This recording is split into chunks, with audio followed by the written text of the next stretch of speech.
Hi, Professor Hart here. Here's a new backup lesson for our Perspective Made Easy, which I hope you have seen already.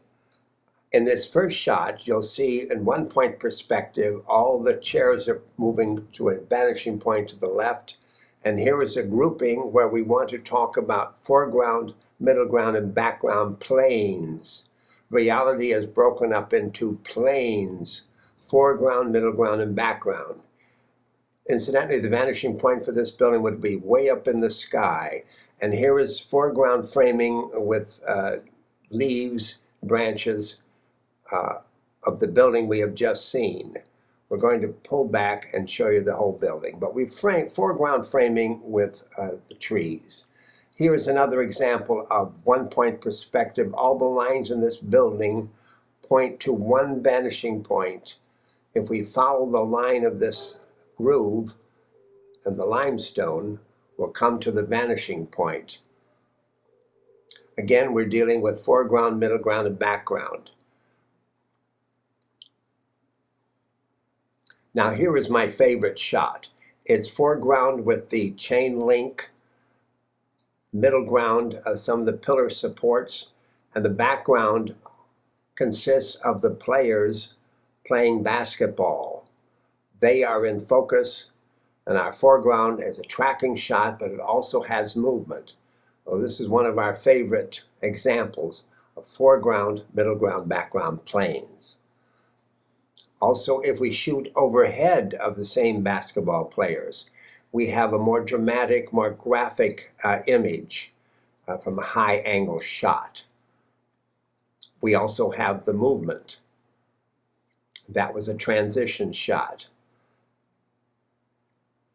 Elongated shadows add to the graphic drama of this particular shot. There is no 1-point perspective because everything is flat, but it is broken up into planes: foreground, middle ground, background. Here is another example of 1-point perspective. She's running right into the vanishing point. Her head is the vanishing point, controlling all these lines in the supports and the overhang bridge. Recording still here. We have the ducks are looking toward the vanishing point. And here where focus is good now, watch the focus. Always watch your focus. That's correct now. Background sunset. Here we've foreground framing, foreground framing. Foreground are the weeping willow branches. The middle ground is that iron structure, in the background, of course, is the river edge on the other side of the river. Here is another pull-up of that same shot. Here we've divided the planes into 2/3, 1/3 proportions. Always remember your 2/3, 1/3 proportions. The action is between the 1/3 proportion on the right. We're pulling back. We got some movement with the bus. And here is a pan up with 1-point perspective, pointing up all the lines in the building. The vanishing point is in the sky, and the cleverly point to actually the top of the Empire State Building.